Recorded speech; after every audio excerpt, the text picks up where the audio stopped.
All right, what's up, niggas? It's your boy, M.A.N.G.A Le Glove, the bald head, light-skinned anime nerd. You already know what it is, man. The bald head barbarian, King Glover, first of his name. Long may he reign. You know what I'm saying? Come on, man. Oh, man.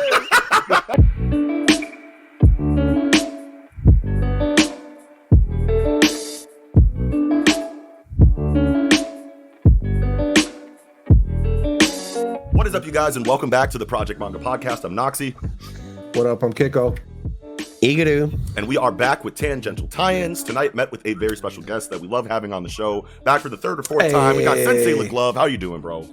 Yo, man, I'm decent, bro. What's cracking, man? It's your boy, Sensei Le Glove, the bald head black anime nerd, the ball barbarian, King Glove, first of his name. Long may he reign, motherfuckers. Mr. Glove's off is in the building. Yes. What's cracking, man? I miss you niggas. How y'all been? Fuck yeah, dude. Glad to have you back, dude. Great. Incredible. Hell yeah. Good, man. Incredible. Good. Super excited. Hell as you can see from the title or the thumbnail, tonight we are looking at best Baldies in anime and manga. Niggas. So, you know, we had to bring Sensei back in so that Kiko wasn't alone. Jada Kiss, we talking Guru. You know, hey. But yes, we're looking at hardcore cue balls. What the fuck is Ja Rule? We're looking at fucking what's another one? Chrome domes. We're knocking them all out tonight. And before we get into it, of course, take a look at the link tree down below. That is going to be where you see us on all of our other online communities, social media platforms, audio only platforms like Spotify and Apple Music, ways to support the Project Manga Podcast, including our new Patreon that we just launched a couple weeks ago, which is going to have a slew of perks, including early access to all of our content and additional manga reviews for those of you who have been looking for a way to support us or just extra content from us. So, getting into the topic at hand, best cue balls, best chrome domes. Yes, sir. Well, yes, sir. Who wants to kick it off? Because there's a lot, dude. There's a lot of ball characters in anime. I think we got to start off paying homage to one of the goats, man. Yeah, what are we talking? You know, obviously, this is one of the most hard body bald motherfuckers we've ever seen. Okay. You know what I'm saying? We got the description as to how hard body he was when he died. Uh-oh. Yeah. And I'm talking about Oyaji. Ooh. Shido Ige, beard. I was asking, I'm like, did that nigga cut his hair? Was he bald when he died? He had the luscious locks at one point, but when he was when he was old, he was bald. He was well, it's supposed to be Hulk Hogan, right? So he might have a little something, the little toilet bowl in the back. Yeah, he's got the horseshoe. Right. He's got the horseshoe that he puts the captain's hat on with the curl dangling. With the curl dangling. He was bald. Yeah, but on the top, yep, that's bald. Yeah. If you're struggling to keep something, that doesn't mean you're not bald. You're just struggling. Right. Yeah, dog. Okay, so why did Whitebeard make the list? What you got to say about Whitebeard tonight? I mean, shit, Whitebeard. I feel like he is a shoe-in for the list, bro. He's one of the greatest within his verse. Yeah, he's one of the greatest presences of all time. He's one of the greatest pirates of all time. One of the greatest. He for sure the greatest bald nigga of all time. In One Piece. The only other bald nigga in One Piece I was thinking of was the nigga that Garp fought that he turned his head into. Don Chinjao? Yeah, Don Chinjao. Don Chinjao. And there was Om from Skypiea too. That's the Om from Skypiea. That was tight. Bald too. Yeah. That's all. He's not tight though. He's not. No, yeah, sure. And then you have like a couple of Gorosei dudes that are like kind of bald too. I mean, they're all bald. They say except for the Sanji one. Yeah. That one celestial dragon that had like a sword was bald.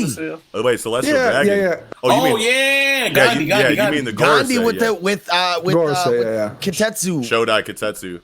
Yep, Shodai Kitetsu. That's not confirmed, but we can be pretty confident. Yeah, the hilt is the same. Yeah. It would be cool if it was. Yes, either way. Absolutely. Okay. Either way, Whitebeard. Solidified as one of the most fearsome and dangerous pirates of all time, but also one of the most caring and loving to his crew. Facts. Family hard man. Body as fuck, bro. Yes. Family man, bro. Yes. Stood with some of the greatest. Stood with the greatest. Yeah. Roger. Yeah. Yeah. I mean, as rivals. That hockey clash is bro. Everything. Yeah, legendary. Bro, I cannot wait to see it in the anime, bro. We already kind of did see it in the anime because it's in the fucking opening. Yeah. But it's gonna be, that scene with the OST smacking, bro. Yes. Yeah, it's gonna slap for sure. And the OST that they're gonna play during that he laughed moment, dude. I cannot wait for that shit, bro. Hell yeah. Either way. Yeah. Whitebeard. I got something to say about Whitebeard. Yeah, go ahead, man. Whitebeard.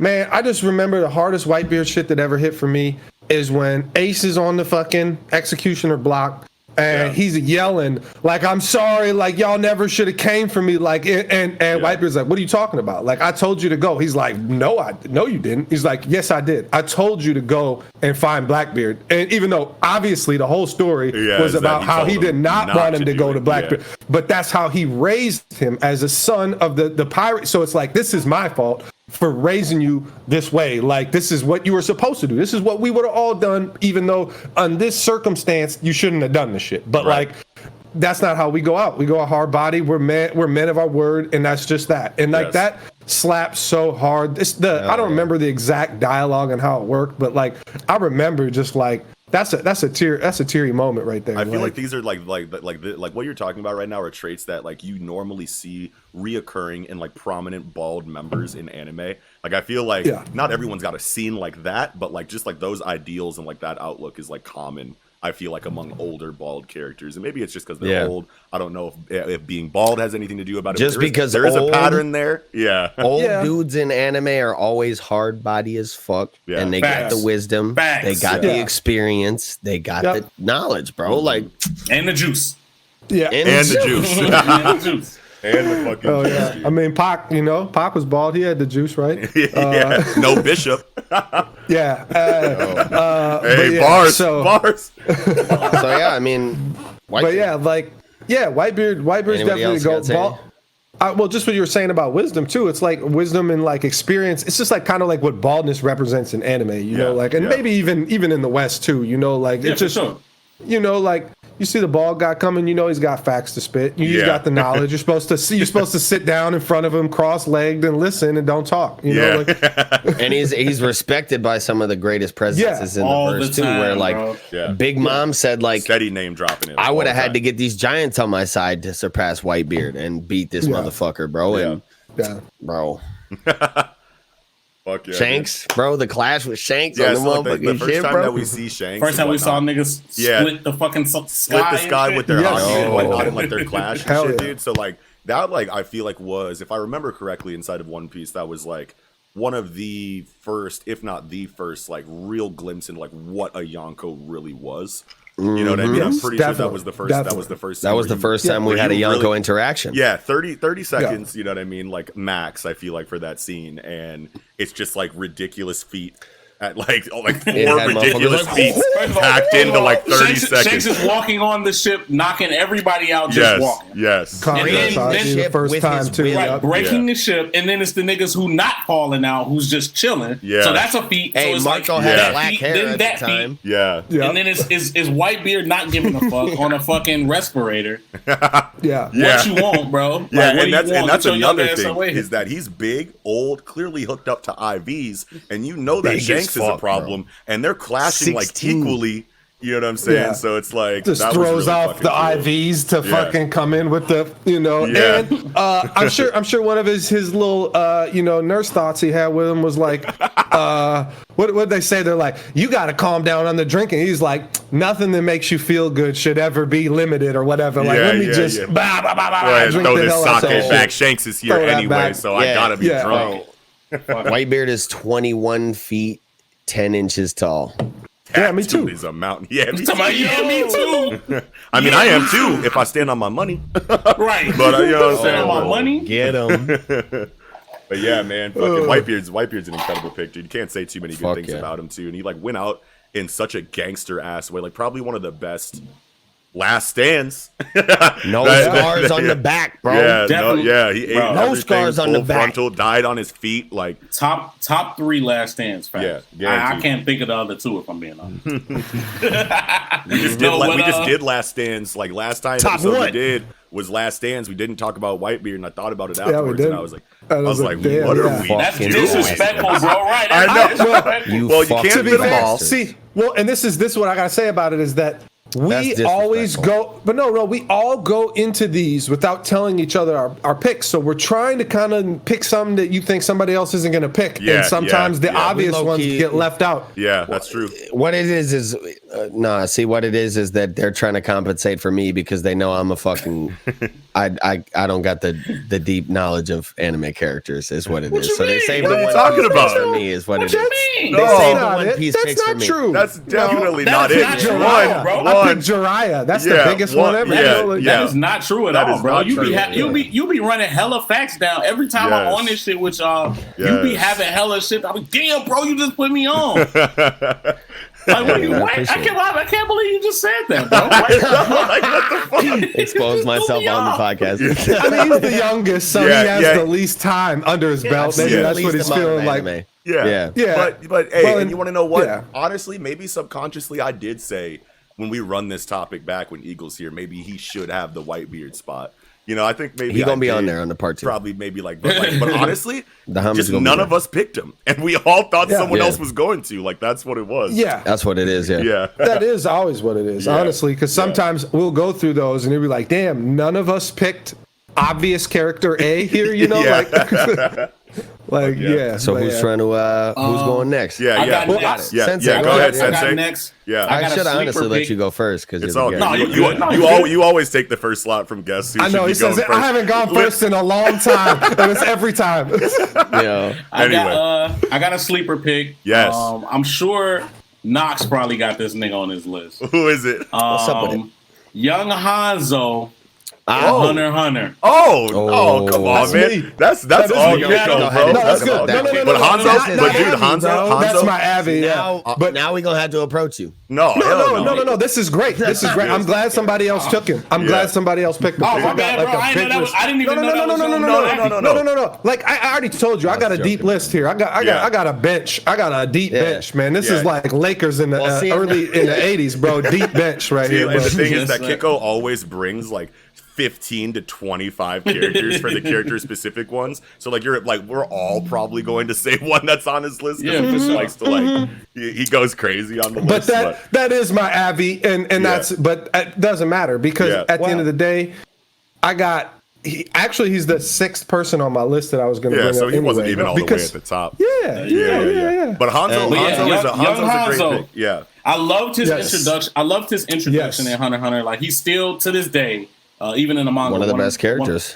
And one of my most he's one of the characters I'm the most interested in. Yeah, like you want to see more. Yes, sure. I want to see way more of him. I want to know more of what the fuck he got going on. Like his interaction in the Hunter exam with Gon was probably one of my favorite scenes, honestly. Yeah, he's probably got one of the coldest Hatsus, you know. Yeah, exactly. You know, and surveillance wise, you know, subterfuge. Yeah, let's keep it anime friendly though, because we're on a time. Okay, But yeah, like his interaction with Gon in the Hunter exam was like one of the best scenes. Yeah, to me, in overall, I think that arc is okay. Like it's not it's a little above average, but it's not the most, you know what I'm saying, grandiose. It's the warm-up arc for sure. Exactly. You know, it's a great one too at that. Yeah, so in a kind of a mellow arc, he had a great moment and a moment that really kind of was a tone setter a little bit. So like, you know, Killua had his tone setter moment. What's his name? Netero had his tone setter moment. Yeah. And then well, also Hisoka had a tone setter moment. But then Hanzo has his tone setter moment with, bro, this isn't a game. I will kill you right now. You know what I mean? And he's probably the least important character of everyone else who got like one of those really prominent tone setter moments. So you're like, wait a minute, like this dude ain't a part of the main squad. He's not like clearly like very high ranking in the Hunter. Right, but he's breaking this nigga's arm. He just broke this nigga's arm. Okay, so what you mean? He's not the lowest character because there was that B chick that was right. So like what we're talking about though, that was a tone setter moment. Sure. When she died, Hanzo. Yeah. In the Hunter exam.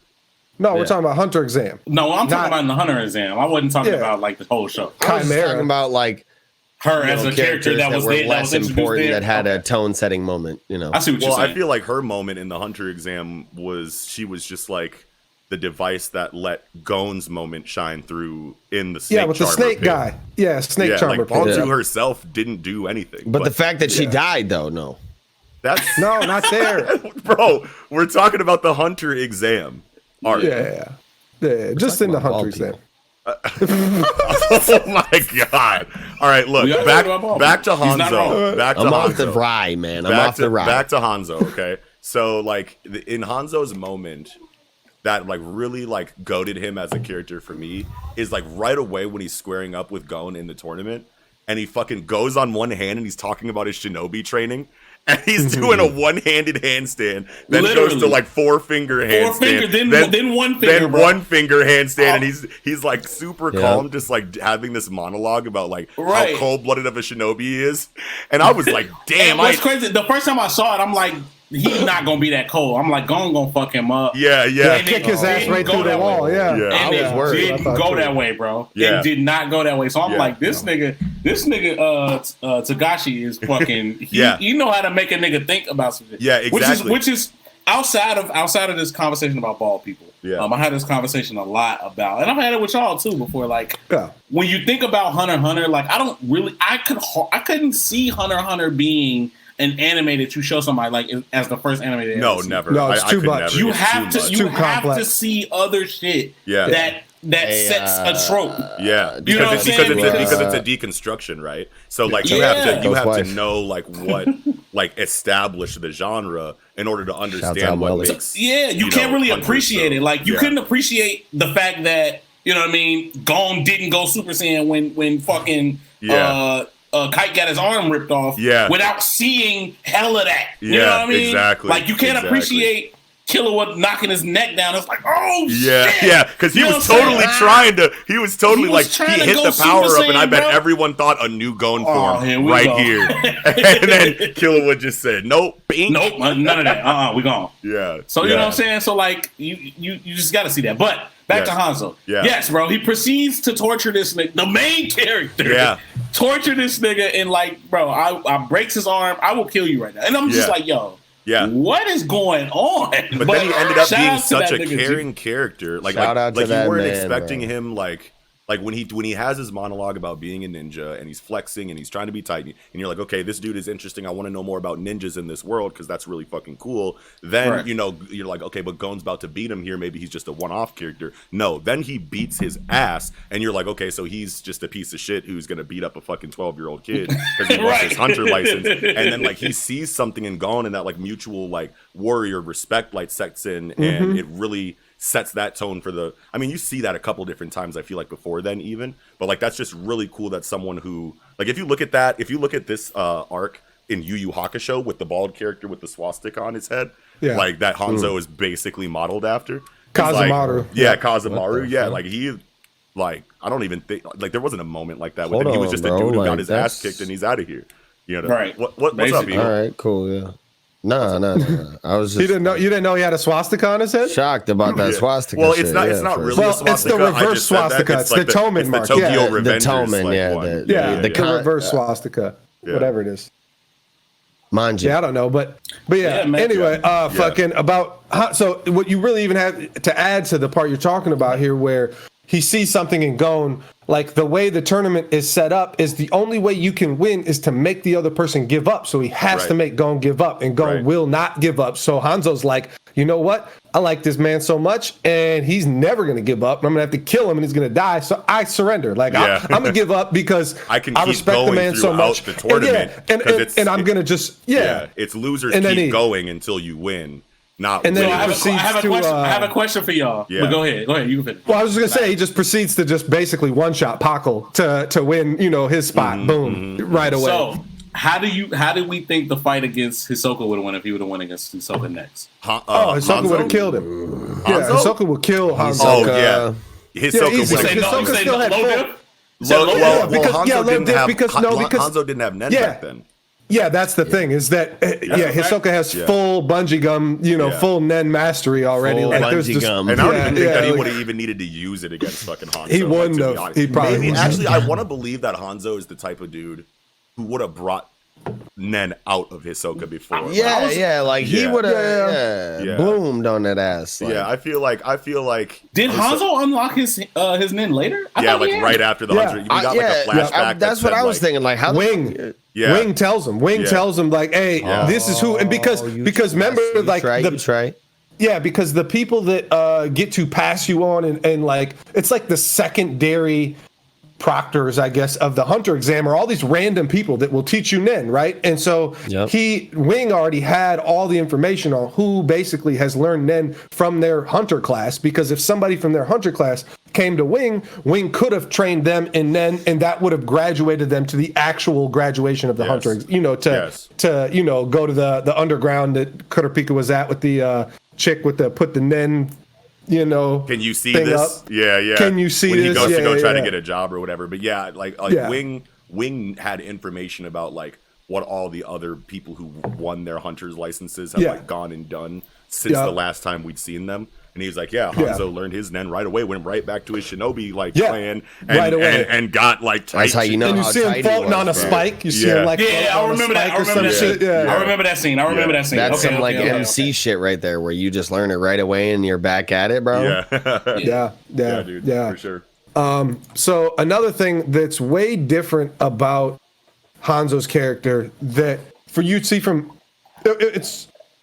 it's almost a gimmick, but it's not. It's Hanzo using subterfuge, him already being a hunter in mindset early, like against Tonpa. Tonpa comes up and tries to offer him the poison fucking drink, and he's like, "No, ninjas don't accept gifts." He just says ninjas don't accept gifts. But then he's looking at him at the side of the eye like, "I'm never gonna drink your bullshit." He just said that shit. That ain't true. He just said that to get Tonpa out of his face. And he's fucking very talkative, and he tells everybody about everything. Like he's one of those. I don't really care because I'm going to fuck you up. Yeah, so you can know everything. Yeah, he's like the anti-ninja on purpose to give you that misdirection, to act like, okay, maybe he's a dumb fucking, maybe he might be strong. Ninja. A dumb ninja who wants to tell all his secrets and fucking, but that's just the game that he's playing, which is super fucking tight about that character, which you get to see more kind of in the Succession War arc in the manga, which we won't talk about, but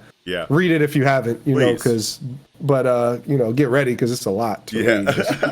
It is novel X novel. There you go. For real. Like you feel like every time, I mean, it's been like 2 years now, but every time it's like, oh, Hunter, coming back out, you're like, fuck, I gotta read everything over again. You do. Otherwise you're gonna be like, what is going on? For real. I've read the Succession War probably 2-3 times now because easily I've read it 3 times, I'm sure.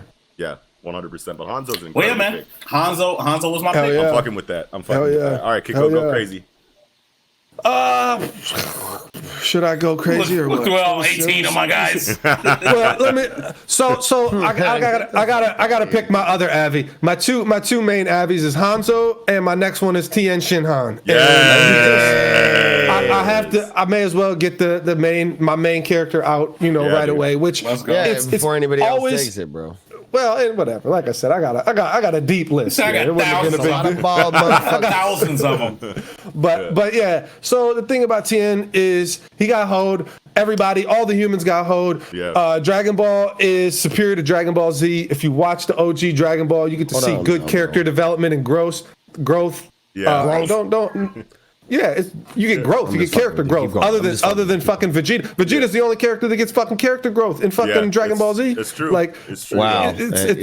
I mean, for the most part, dude. Yeah. Yeah. There's a little bit here and there, but Piccolo too, I guess. Piccolo first, and then Vegeta. Yeah.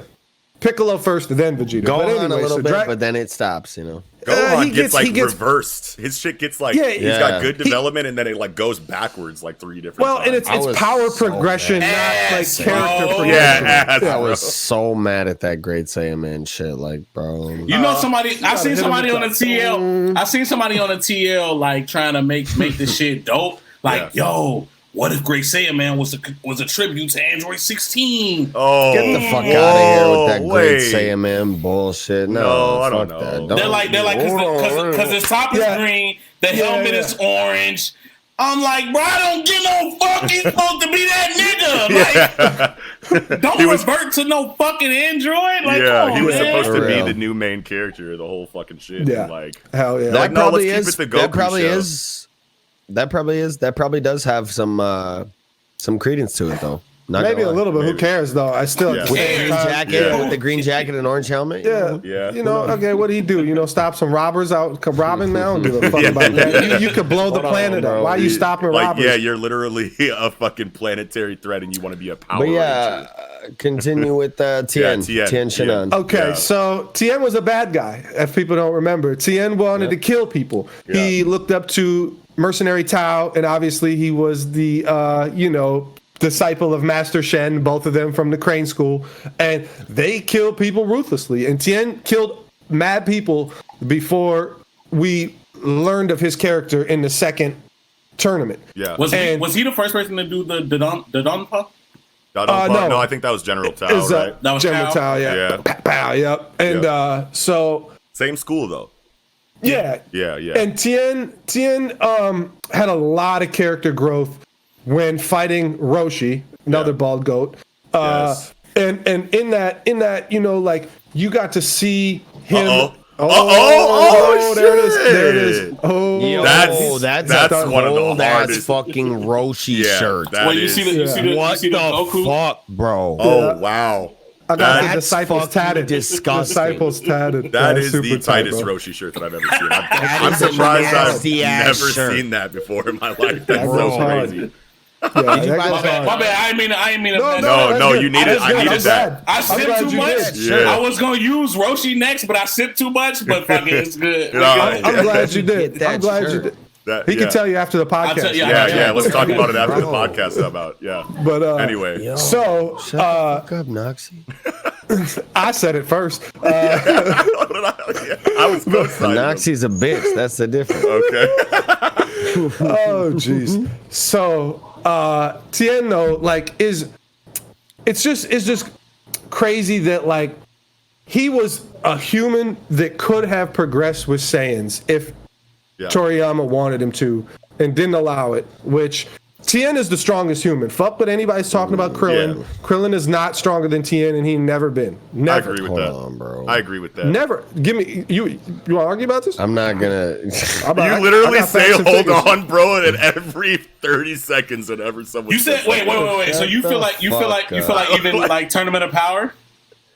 No, I mean, Super isn't I even don't canon. even- I don't care I about don't Super. even- Ain't even real to me. See, this Super is don't where count, Kiko bro. is a I thought Dragon Super Ball don't count. elitist. Okay. I don't care what you say. I just asked. No, not you, Sensei, not that's a you. good question. Not Sensei, you. that's a good question. But no, if you want to consider a cash grab for free money, canon, go ahead. But not me. So anyway, Dragon Ball ended in 1995. I don't know what the fuck y'all are Let's saying. Stated go. as canon by the author. Let's go. Yeah, of course he said that. He wants money. People aren't gonna but fuck anyway. with it. If they know Stated it's as not canon by the author. Oh my Yeah, god. great, cool. Back to cool. Tien. Tien fights Goku straight up, very evenly in the second tournament. I just sent y'all a gift Ooh, Oh, okay. all right. Hold on, bro. on But he, Twitter and the DMs. But go Okay. ahead. Okay. Yep. But yeah, so when Goku was moving too fast for the eye to see, that Krillin could not see him move. Yeah. Krillin could not see Goku at all, and Yeah. and Goku appears in front of Krillin and does a little fucking surprise face, and that's all that anybody's seen with his after image. But he really punched Krillin like 7 times in the chest and then kicked his ass clean out the fucking ring. Right. And when he tried that shit on Tien smacked the fuck out of him right into the wall and then beat his ass with the claws. Yeah. That's the gift that he That's the literally gift I- just sent us. Yeah. Funny as hell, bro. That's it, bro. That's Funny as it. hell, That's the bro. one. And Tien wins the second tournament. Yeah. And it's in a good spot. So Tien is Goku's rival at this point, and Yeah. Toriyama could have kept that going. He Yeah. didn't really do that because once King Piccolo comes along, Goku gets the power up for free by drinking the sacred water. Fuck all that, whatever. Yeah. But no. It was all great. It's much But more I just- legit than whatever the fuck DBZ had going on. Oh yeah, for sure. Yeah. There's But and then so there was some hard body Tien moments in DBZ too, he's the only one who was like straight up fought Nappa by himself for a good whole episode, where everybody's sitting back like, oh my god, and he was doing it with one arm. And he was doing it. Well, that's what I was gonna get you to is Cell too, but he had one arm fighting Nappa for a good minute by himself. And when they land and they fucking take everybody's fucking power levels, Tien's the second highest after Piccolo. You know, so. And I mean, right there again, more proof, stronger than Krillin. And so he fights and then basically kills himself with the tri-beam, the one-handed tri-beam on Nappa. That shit was hard body too, you know. Like he's got a lot of hard body moments that like he comes in and basically gives his life because, and that's what's so tight about his character too, is that tri-beam, when Roshi's explaining it, he's like, that's an evil beam. Like that beam isn't supposed to be used by humans because like that shit takes your life force directly from you. It's going to be a stronger beam than Kamehameha no matter what. It'll always be stronger. If we're putting out the same power output, it's going to be way stronger than Kamehameha because he's using his actual life force to shoot it. And like that's what's cold-blooded too when he was using it against Cell and just keeping Cell in the hole. Boom, boom, and Cell was trying over and over again, spamming it. That shit was lit. He was dying like shit. What's the crazy thing about like Dragon Ball, like kind of like we were talking about before the show started, it's like there are so many bald characters in Dragon Ball, you know what I mean? And not just like so many bald characters in Dragon Ball, but just like on the Z Fighter team. You know what I'm saying? Like you have known as bald like niggas. Tien, Krillin, Chaozu, and Piccolo, like and Roshi. Roshi are all on the Z Fighter team. Yeah, like what's up, Eagle? Want me to hold on for a second? Something I was telling you, hold on and not really like go into the characters too deep because motherfuckers might bring them up later. Oh, I mean, I was just listing off bald characters on the bald ones in the Z Fighter team. Yeah, for sure. But yeah, man, Tien's a good pick. Did you guys have anything else you wanted to say about him? Goat. No. Yeah, goat though, for sure. Oh, wait, goat. one more thing. Most copied move by everybody in the series, Solar Flare. Yes. I mean, besides Kamehameha Wave. Well, that's not copied. That's trained. That's taught to those people that all use it. Where like Tien uses Solar Flare. In the second tournament, Goku steals it in the second tournament. Goku uses it again. Krillin uses it on Namek. Like they all get Solar Flare. You know, like they start using it after they see Tien use that bitch. And I mean, that's actually a good conversation to have. What is the most copied move or duplicated move in all of DBZ? Because Destructo Disc is up there. Solar Flare is up there. After Image is up there. Kamehameha is only Destructo Disc. Yeah, because bro, Frieza used it. Vegeta used it. 18 used it. Vegeta used it. A form of it, but only Krillin uses quote unquote Destructo Disc. Well, it's literally the exact same attack with a different color. I mean, let's not act like Toriyama has a diverse palette of abilities in this series, bro. Like, he was trying. He was tried trying. his best, dude. He was trying. He was trying. Galagun, like who would come up with that? Yeah. But Tien's Galagun was called, bro. Yeah, absolutely. Okay, so it's on me, right? I feel like I just want to get this out of the way, and I want to talk about Saitama because Saitama, okay, gotta get serious on the serious punch. Yes, and I feel like Mr. Soka. Yeah, I like Saitama because like I feel like he's one of the few characters, and I can't even really think of any other bald characters off the top of my head that has such a specific reason why they went bald. And that's like such such a part of their real life character. Everyone is just like, like there are young characters, there are bald characters that you see flashbacks and they're young and they had hair, but then like them becoming bald is just because they got older or whatever. And then you have Saitama here who just did so many push-ups his hair fell out. So it's like I always thought that was a really cool like idea, you know what I mean? The caked Baldy. Yeah, you know what I mean? Like that means he's got Baldy in his hero name, right? Yeah. There weren't a lot of like very prominent or very like popular bald main characters of series like before Saitama, I feel like.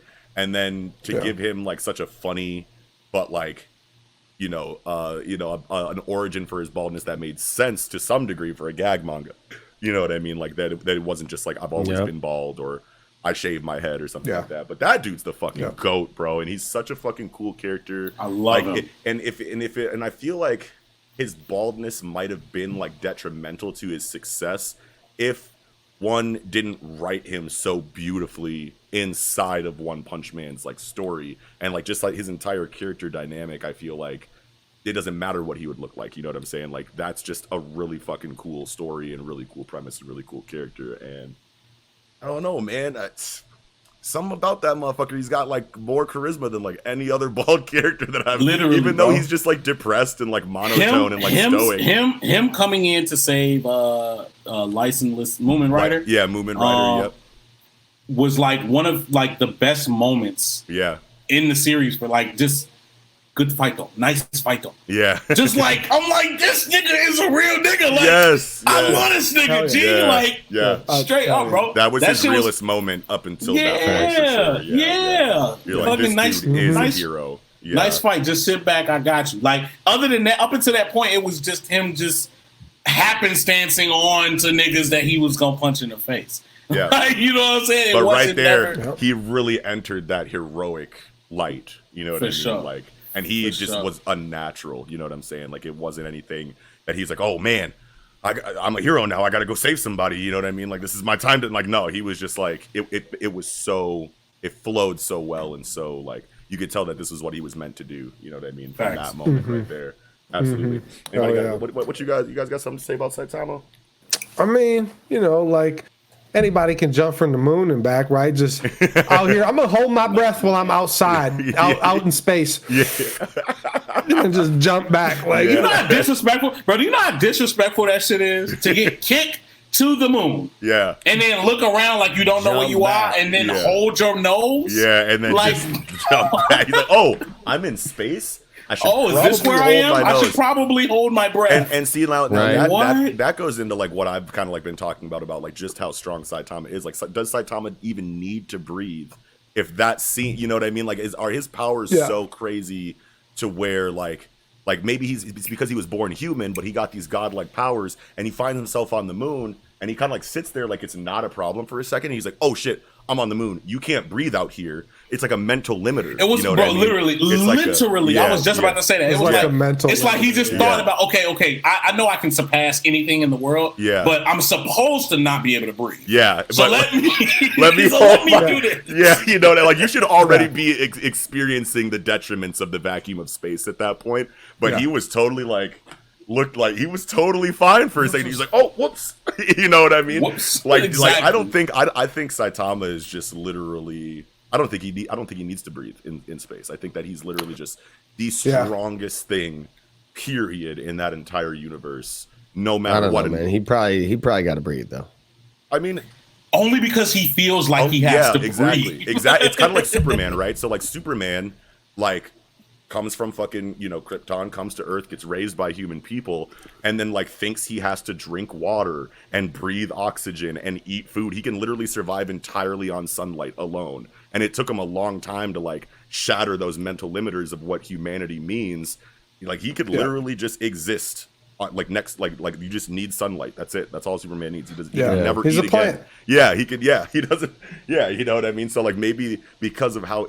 Like how influential the West is in One Punch Man, maybe that's a dynamic that they took from Superman and gave to Saitama, and we just don't have that confirmation yet in the story. But which Saitama being Superman is not out of the realm of it could easily be the inspiration for exactly. Like that's that's. I mean, we don't really know because one is a gaggy, manga writer and whatnot, but like. We just will never. I don't know. Will we never know? It's hard to say. It's like with One Punch Man. Are we ever going to get a fight? I mean, Boros was the closest thing we're going to see to a challenge of Saitama. It did do something to him. He did have to, turn it up. But like, even we just saw like Orochi in the manga, and he fucked Orochi up. Like it's just like it don't even. Wait! With a normal punch. Yeah, with a normal punch. It wasn't even a serious punch. It wasn't even a serious punch. He's like, what was that? A normal punch. Yeah. What, nigga? Like, not only that, it's like I punched the whole underground fucking area, and to obliterate the whole underground, whatever. The whole spot he punched him, like fucked the whole monster association up around him underground. Saitama is a different nigga, dog. Yeah, super different. He's different, bro. And like, will we ever get like confirmation on like that's an interesting thing you brought up, Kiko, because it's like, will we ever get real information about like the origin of his superpowers, or just like anything else that's how strong he is. Is there anybody who's ever going to be able to really contest him? Yeah, you think that one wants to give that to us, but like at the same time, it's like it is gaggy. But even if it wasn't gaggy, that's such an intense dynamic of the story and such a huge mystery that like I could totally see one like never answering that question and like and leaving and just ending it. Let us be appreciative of everybody around Saitama.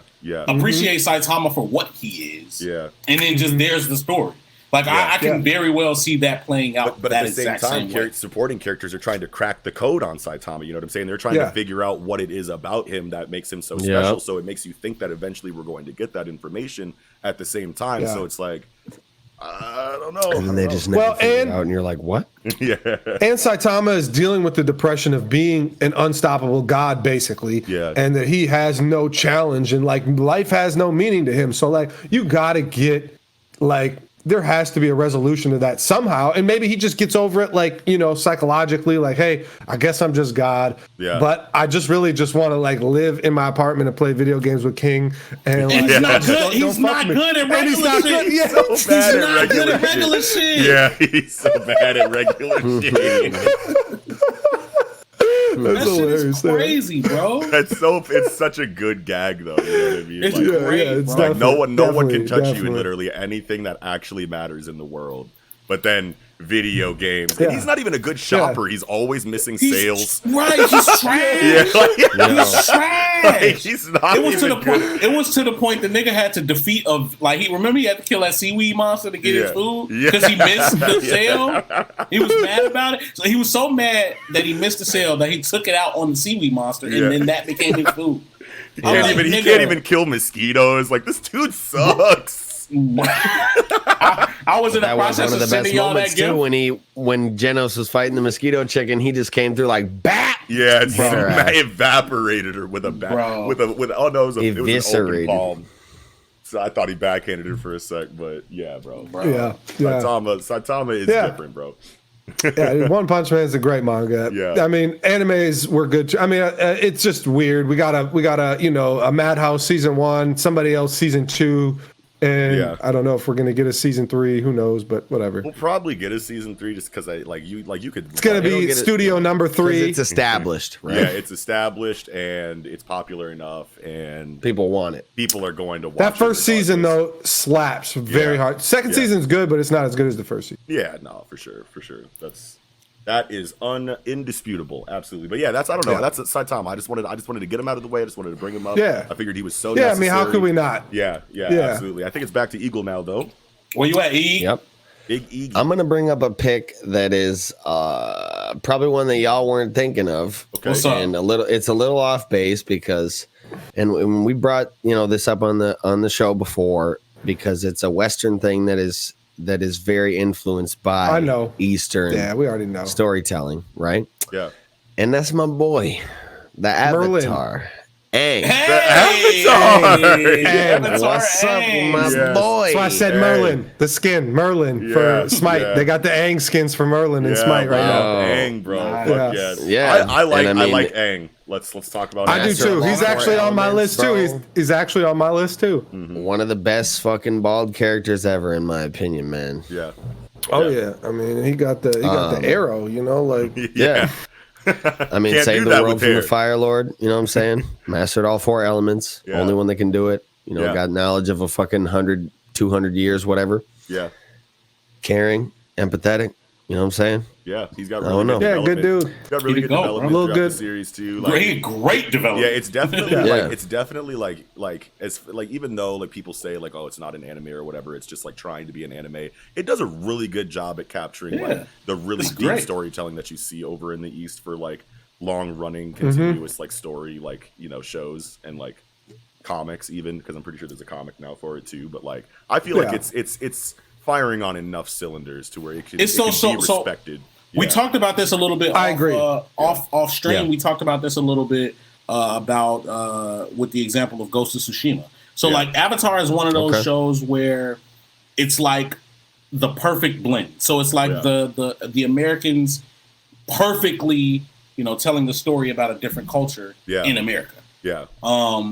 And Ghost of Tsushima was the same thing, where you know you got an American company, like they weren't made by Japanese. Like the Japanese didn't make Ghost of Tsushima, Americans did. And it's just their vision of something, you know what I'm saying, dope, and they do it the right way. And you can tell that they probably whitewashed trash. Yeah, and that's so good that you brought that up too. But and at the same time, because I didn't know like what studio made Ghost of Tsushima, and I don't know how much like, you know, Eastern influence, you know, is actually involved in the making of either of those things. But you would have to assume that, like, you know, that there were some Japanese people or Chinese people, you know, involved like on Avatar, like making sure that they didn't do anything cringy, making sure that everything was and that's just the way you want to go about it. You know, collaboration, perfect so tired collaboration. of, like Hollywood bigwigs, like thinking that they know what to do with an intellectual property, when really all they're doing is going, this is popular, this is marketable, let's take that idea and make it more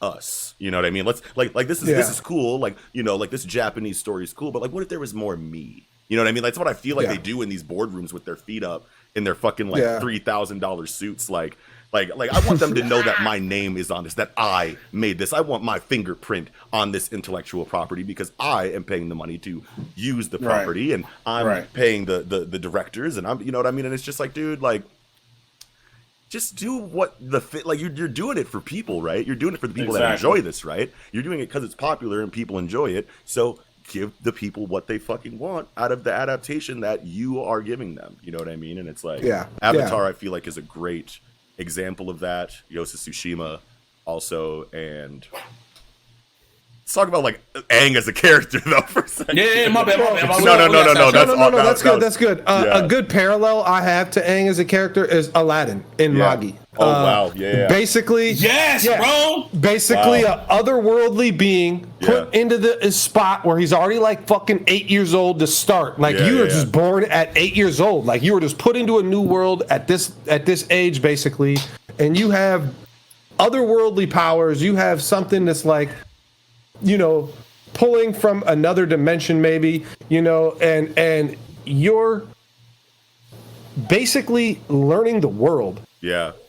Starting at 8 years old or 10, however old Aang is, I don't know, maybe he's like 10 or 12 or something, but Aladdin's like 8, but or whatever, you know, like something around that age. But it's like you're almost an infant who has this intellectual, you know, advancement that obviously an infant wouldn't. But you're basically starting from scratch to like learn the world, and obviously you are going to learn the scale. world. Yeah, through him or through his character, instead of like an abundance of narration, exposition, or random characters just like spilling way too much about like the world and whatnot. Like it doesn't get too telly, because like it makes sense that you're teaching this 8-year-old kid because he doesn't fucking know anything. So like we, the reader, can learn while the main character does, and I feel like that's perfect balance of showing and telling. You get to see everything. You know, you'll get, you know, elder characters, you know, Iro or whatever. You know, you'll get these elder characters that are going to teach them and, you know, guide them. Which you'll get your exposition, you know, a lot of the time through these characters, and yet you're going to see them apply the knowledge in a way that progresses the character. And it's always going to make sense. I feel like that character needs to learn those things himself. So exactly. Yeah, that's just the best way to do it. Yeah, it is. It makes sense. It flows cleanly, and you're, you know, just learning the world as the MC does, and it doesn't feel forced or anything like that. And I feel like that's just very good proof that, you know, Avatar definitely mirrored Eastern storytelling and did a great job of it. Yeah, absolutely. Hell yeah. 100%. You got anything else you wanted to say about Aang, Eagle? I was just gonna say the fact that I don't know, he was a great representation of what the Avatar is supposed to be, in my opinion, because even with his like rival in Zuko, he was empathetic enough and caring enough to bring it back around in the end, where him and Zuko ended up as rivals, and not as rivals, as great friends in the end. You know what I'm saying? Yeah. Zuko even taught him the, you know, firebending in the end. Yeah. And it's a great testament to, as opposed to, he had multiple opportunities to leave Zuko to die or to kill him. Yeah. And he's just He's like, no, that's not the right thing to do. So like, not the move. Yeah, he was a great embodiment and example of what the Avatar is supposed to be within his own universe. So yeah. Great bald nigga. Yeah. Great bald. Yeah. Yeah. Fuck yeah, dude. Hell okay. Yeah. I think Little Mans Sensei. can be bald too. It's on me. Yeah, for sure. So actually, what I'm gonna do, I'm gonna take it. I'm gonna go the opposite route with the same author as you, Noxie. Okay. I'm gonna go Hanazawa from Mob Psycho. Yeah, dude. Okay. Yeah. Yes, Fuck sir. Yeah. Fuck yeah. So Hanazawa was like a huge dick. Like he was introduced as this gigantic penis ass character, bro. He was an asshole, bro. Like he was just like he thought he was big shit because he had powers he didn't really know. You know what I'm saying? Niggas was also using powers like he was using powers, and right? Let alone be stronger than him with that shit. He tried to flex on the boy Mob. Yeah. And Mob proceeds to display true godly psychic and telekinetic fucking powers. Yeah. On this man. That's when I really knew Mob Psycho was the one too. Shaves this nigga head down the middle. And he at that point you're bald, bro. You're wearing a toupee. You're like, bro. He's wearing the Marge Simpson toupee. Yeah, the bro. Marge Simpson is this tall. It killed me, bro. I was dead. I was dead the whole rest of the series. Every time he jumped out, bald. You think I'm bald? No, I got more hair than ever before. Exactly. I got a skyscraper on my shit now. And and that's extremely relatable, at least to me, because I know I held on to my shit for a long ass time before cutting it off. Oh, really? I mean, your shit was back here before you pulled the plug? It wasn't back here. It was like here. Oh yeah. It's just George Jefferson strolling on him. You know, you got George Jefferson right here for a little while, bro, right? So you try to do the Kobe Bryant. You know what I'm saying? Have it super low. Yeah. But you still want to kind of brush your shit a little bit. You want to do the LeBron James and just spend $50,000 for new hair? Basically. But yeah, bro. Still going to the barbershop. Niggas like, hey, the Griffey skit. Yeah, at the barbershop. Why are you even taking up a chair? Get the fuck. Why you wear hats in all your videos? You might as well let that shit go. You might as well let that shit go. I hold your whole life in my hand. I was all they give. So he was super relatable because you know what I'm saying. It's a lot of bald niggas that don't want to let that shit go. It's a lot of niggas that's going bald that don't want to let that shit go. Yeah. A lot of niggas that used to have hair that don't want to let that shit go. Yeah. So he's extremely relatable. He comes back. He is a good guy. Participates in one of the best fights in season 2 of Mob Psycho, in my opinion. And just a dope ass fucking character. So I fuck with Hanazawa. Yeah. Bro. I love the progress. I love the progress on him when he comes back in season 2. Yeah. Definitely. Yeah. Oh yeah. That's a great pick. I did not have him on my list, Sensei. That's the first character that we talked about that I did not have on my list. Fuck yeah. Yes, sir. Good shit. Good one. I like that. I like that. Does anybody? What's it, me? Yeah. Are we going? Yeah, it's on you. Yeah, go ahead. Yeah, you're up. Unless I was gonna say, unless anybody else got anything. I'm good. I think we covered him. He's not too prominent of a character, so it's like you can't really spend too much time. Yeah, you're right for sure. But yeah, go ahead. You know, man, I'm really torn at who I want to do next. Like I got a 3-way tie here. This is so fucking hard. I think I'm gonna just go. I'm gonna go with Alex Louis Armstrong. You know, let's go with him. Like let's go Armstrong out in this bitch. Let's flex and I'm about to punch my beautiful alchemy right into your face, bro. Like and break your whole shit, bro. Dude, he has so many good moments, bro. Like. Oh my god! Yeah, no, go ahead, get in your bag. I'm just like so hyped that you brought that up because I didn't even think. Armstrong. Yeah.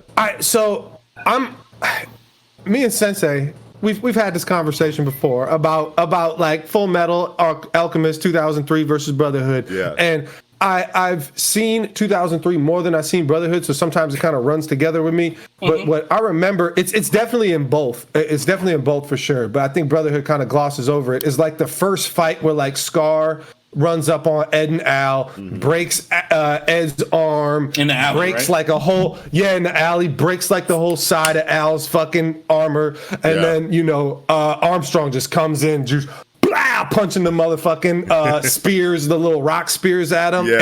And Scar's like, he's like, Ishbal, please help me. He's got alchemy and physical ability. I ain't never seen this shit before. Ishbal, please help me. Like he's praying. He's praying for his life. Like, and it's man. And there's so many tight fucking like moments with like Armstrong just being, you know, man's man out here. You know, like I remember one time one of the like Chimera dudes is like smashing him up against the wall, and he's like dragging his face on the fucking wall. And then fucking Armstrong like slams him on the ground, picks him up, and starts dragging his face on the back, wall. Like tit for tat, eye for an eye.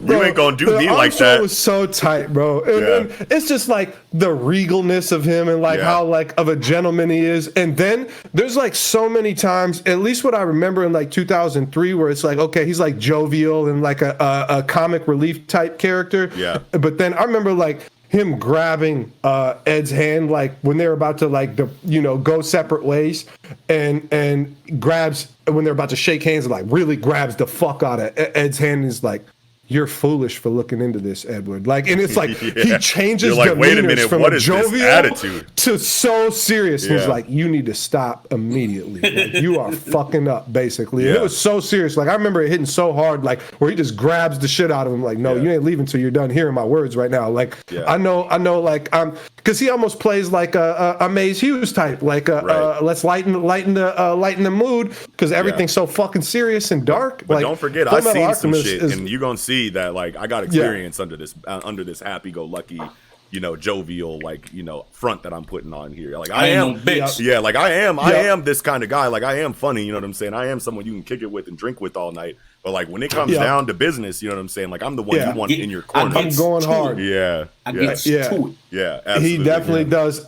I remember another time too where like he's punching fucking those like spears or whatever, like the cones of fucking spikes towards Ed now when they're trying to run away. And this is 2003, and I don't know if this is canon. I know they're trying to run away from the military at this point, but he hollows them out so Mustang could blow them up in the middle, and they shrapnel and fucking a bunch of them blow up all over. That happens. And I remember Ed saying to him like, "That's an effective technique. I bet the Ishbalans really fucking didn't like that," or whatever. Like they and bro, you could see both of them just like, man, they're just hurt, man. There's so much feeling in that show, and like the way that a character like Armstrong is so, you know, like we said, like he's just a fucking comic relief character for a lot of the time, and he's just, you know, here to lighten the mood, you know, and jump in. You know, people will say some shit that's like really super dark and serious, and he'll just be like, "All right, well, it's my time here. I'm about to flex, and I'm about to, you know." But see, that goes back to what we were talking about. Hit him with that flex was a person. Yeah, but that goes back to what we were talking about on like the Last Stands episode, right? Like how like Spike like kind of like puts on a front because he's running from like a troubled past that he has, you know what I mean? And he's like, it's like a coping mechanism, you know what I mean? So like all of that, like definitely, like, you know, jumping around and like being, you know, like everyone look at me. It's the Louis Armstrong show or it's the Spike show, you know what I mean? Or whatever character that does that. It's probably like some kind of coping mechanism for their traumas, you know what I mean? And and it's like when you're like talking about like genocidal like invasion of like nations, you know what I mean? Like that's a lot of weight to carry. So like, if you don't want to fucking go crazy or do something, you know, out, you know, ridiculous or dark, you know what I mean? Like you probably want to mask that with a very lighthearted demeanor, you know what I mean? Otherwise, people will be able to read you like a book, and who knows what kind of situations those will bring about, you know? Yeah, and Full Metal Alchemist just means a lot to me personally. You know, like the whole thing. Like especially like in 2003 when that shit came out on Adult Swim and shit. It's like we were in Afghanistan, like fucking the 9/11 just happened and shit, and it's like we're spitting facts here on like basically the same. It's basically like the same thing. It's like it's American soldiers going over to like white brown people, and it's like, man, this hits. Like this is like serious shit that's happening like in our world right now. So like at the time, like I mean, Full Metal Alchemist just was like one of the most important anime to me at that time. Like I was learning about the world, you learning about personally, societally. Yep. Religion-wise, fucking we knew what you was going for, bro. Yeah. I was like, wait a minute, this is a word, right? Societally. That's not a word. Societal. I know, but like societal, like I don't know. You know. I don't know. Yeah, we got you. We got you. But all right, cool. Y'all got me.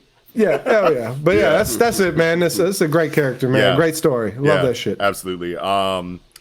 back to me, right? Yes, sir. Okay, so this one kind of just like popped into my head because of what Sensei was talking about with Hanazawa and like his relatability and like going bald and then like not wanting to believe it, putting on a front like I'm not bald, you know what I'm saying? I got the M.A.N.G.A toupee, you know what I'm saying? So Jet Black from Cowboy Bebop, right? Okay. That was one of my tied for 3. Yeah, that was one of my tied for Jet, 3. Jet, I knew one of y'all were gonna pick this one. Yeah, so Jet is not only just an incredible character that happens to be bald too, and we can talk about how amazing of a character that he is, and we're definitely going to get in our bags about this in a moment.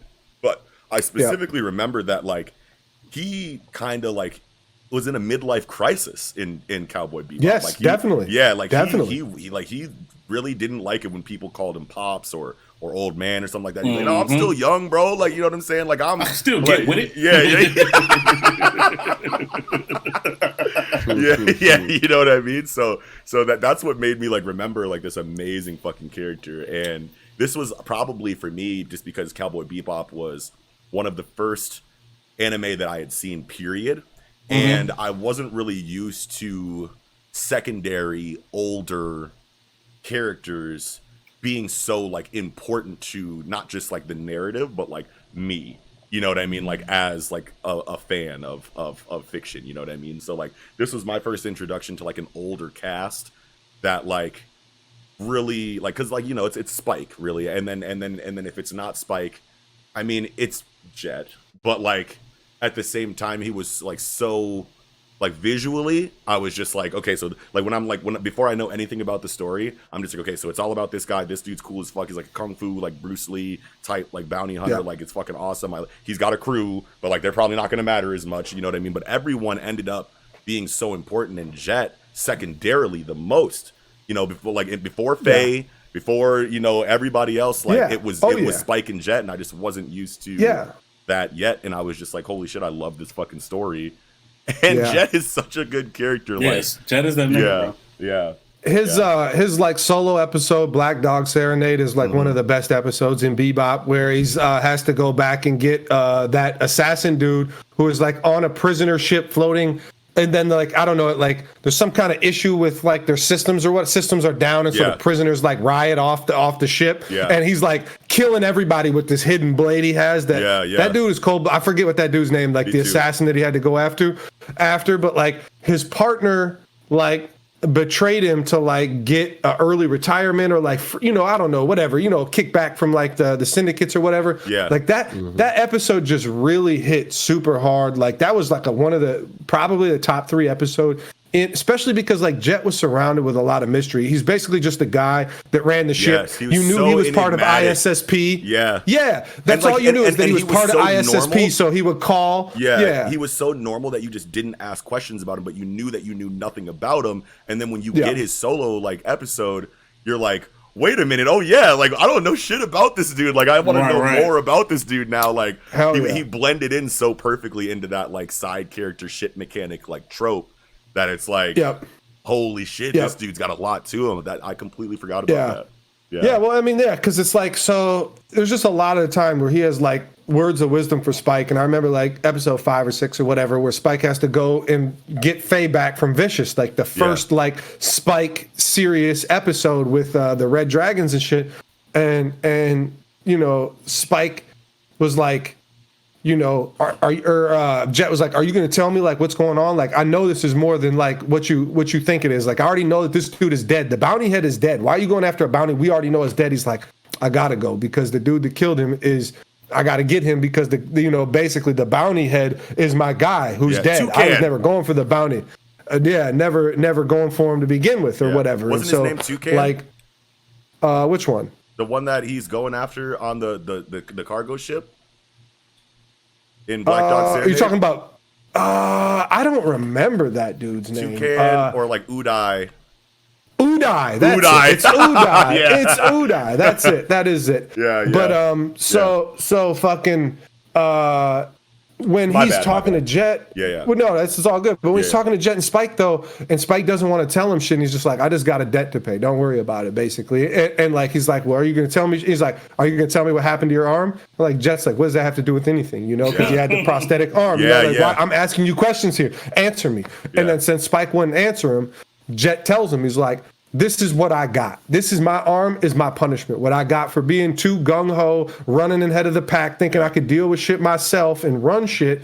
And this is my punishment. This is why I'm not on the police force no more. That's like the first little kind of glimpse you got into him past, trying to tell Spike, don't just run into your death. This is what this is. We both know it. Yeah. You know, like it was just a huge like character building moment. Like you really got, and you always knew like he was a wise character, a lot of wisdom to impart. And one of the funniest things I want to bring up is like you almost have to say it from like the first episode, like where Spike's like, hey Jet, I thought you said we were having bell peppers and beef. Yeah, and he's like, yeah, we are. He's like, we are, and he's like, there's hey, no beef but here. There's no beef in here, and he's like, yeah, so, and he's like, so you wouldn't really call it bell peppers and beef, would you? He's like, yes, I would, and he's like, no, well, you it's wouldn't. not. Like, yes, it is when we're broke. He's like, it is when we're broke, when and we're he's broke, like, it's not. And he like just slams it, you know, like that's it. Just like that set was a good pace and tone. Yeah, it just sets because that's the first episode and sets like a pace of like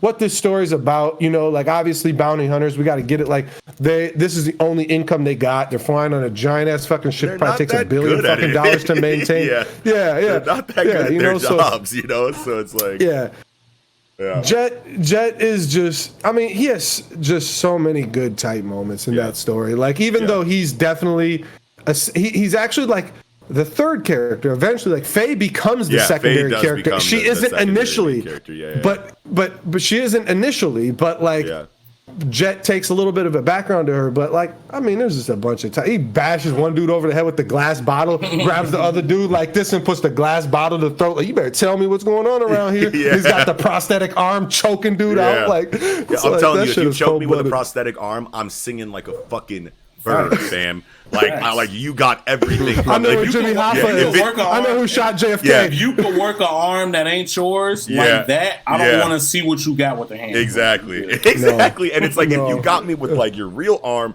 I could maybe try to like have hope and like biting your shit or something, and maybe you ain't all that strong, but like first of all, it's a prosthetic arm. It's way stronger than your real arm. I can't bite it. I can't claw at it. You know what I'm saying? Like you win. Yeah. Sorry. Here's everything. Here's my boss's lair. Here's everybody that we got in our employ. All of their abilities. All of their weapons. Here's their net abilities. Yeah. Social security numbers. List of their fears. Like what else do you need, bro? A list of their fears. What else? Oh man! Yeah, I got all 16 digits of the credit card number and the code on the back. Right. You trying to hit up Burlington before we go get these motherfuckers? Because I got the credit card. Burlington? Why Burlington? Burlington's the hoodest store ever. Like, why Burlington, bro? First like, one that came to mind. Bro, I got a legit fur jacket from Burlington at one point. For $20. Of course you did. For $20. It was legit $350.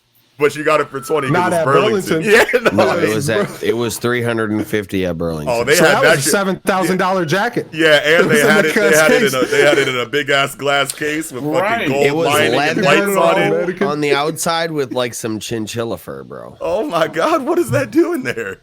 They brought that out the back room. You're lucky you got to buy it. It wasn't definitely was not chinchilla fur. It was like some golden fur. It was probably some faux shit, but oh my god. Okay. Yeah. All right. So I got to tell you some shit about that jacket after the podcast. Yeah, for sure. Absolutely. Okay. So, for the sake of time, I feel like we should go around one more time. Bitch ass Tommy. So we'll go one more time around. But I feel like we've been having an incredible conversation so far. Yes, great. A lot of like a couple obvious ones, couple not obvious ones. That's the balance that. Is that another complete rotation? That was another complete rotation. So it's on you. This will be final roundo. Final roundo. Off the ride, bro. Okay, nice. We know. All right, so let's hit us with your last. Noxie getting annoyed as fuck. Eagle, what do you got for the last round? Man, I didn't know I figured this was gonna be like an episode kind of where we were just gonna be like ringing them off real quick and shit. Yeah, so you should have a big and we list. weren't gonna get a lot of conversation off about each one. Can I suggest one for you? Can I just bring off a few like wait, lightning round. Can I time out. Eagle, wait. Can I suggest one for you that I feel like you could snap on? Like I just have a good one that I don't want to do, but I feel like you can snap on. Yeah, give it to him. Kaseki from Dr. Stone.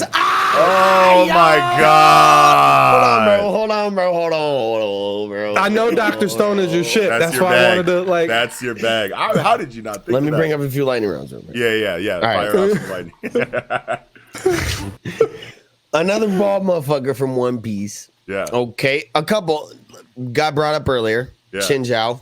You know what I'm saying? He's greatest a goat in his gold own hold. right. Greatest. Hey, he had in the world. Yeah. The only gonna one hit that you can with break that. shit, whatever. You know what I'm saying? Cool. Lao G. He got his. You know what I'm saying? Lao G. Wow, G. Yo, that's my Yeah, one of Dressrosa. Doflamingo family, bro. Yeah, Doflamingo. Oh, old man? yeah, the buff old man is old at G man all with the the time. fucking like skin tight, G. like You call him like G. yeah. Oh yeah. Yeah, and he did the G, bro. He's throwing up Yes. gang signs. Hard body as fuck. Jiren, you know what I'm saying? Bald motherfucking alien. Right. That's an Jiren's alien. good. Yeah. Yeah, that is an alien. He is an alien, but I mean, and to be fair, counts Sensei better. said He Piccolo- counts better than Meruem. Yeah.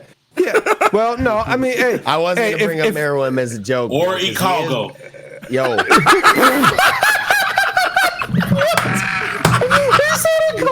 Come on, man. What? oh, he's an octopus. That's crazy. Okay, now a couple It's from a squid. It's an octopus, man. What?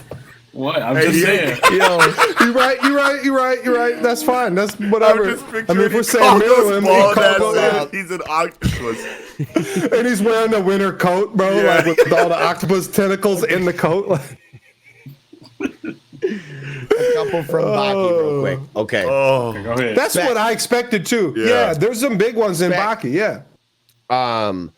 Real quick, can hold his breath 5 minutes. yes. Hard Same as body as Saitama. fuck, master of his environment, master of like using his environment for weaponry.